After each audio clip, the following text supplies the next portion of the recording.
Hi everyone, welcome to our channel. আজকে কোনো blog নয়, আজকে শেয়ার করছি তোমাদের সঙ্গে একটা পনিরের রেসিপি। রান্না যে খুব একটা পারি তা কিন্তু একেবারেই নয়, তবে শিখে রাখতে ক্ষতি কী। তবে এটা বলতে পারি যে কোনো আমিষ রান্না থেকে নিরামিষ রান্না করতে আমার বেশি ভালো লাগে বা বেশি পারি, যেমন পনির বা এরকম কিছু। তো প্রথমেই পনিরগুলোকে ভেজে দইয়ের মধ্যে বিভিন্ন ধরনের মশলা, যেমন ধনে গুঁড়ো, জিরে গুঁড়ো, হলুদ গুঁড়ো, লঙ্কার গুঁড়ো, 2 রকমের, সে ভালো করে ফেটিয়ে নিলাম। তারপর মিক্সার গ্রাইন্ডারে নিয়ে নিলাম টমেটো, চালমগজ, আদা আর লঙ্কা।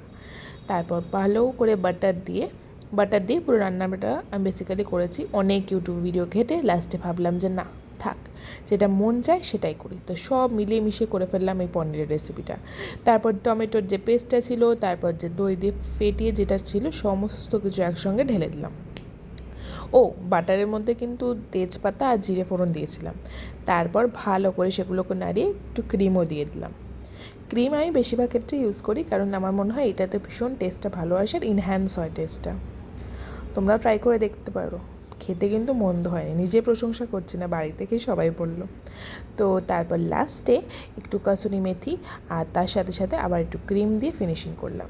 আজকে ব্লগটা কেমন লাগলো জানো, রেসিপিটা কেমন লাগলো জানো, দেখার জন্য নেক্সট ভিডিও। থ্যাংকস।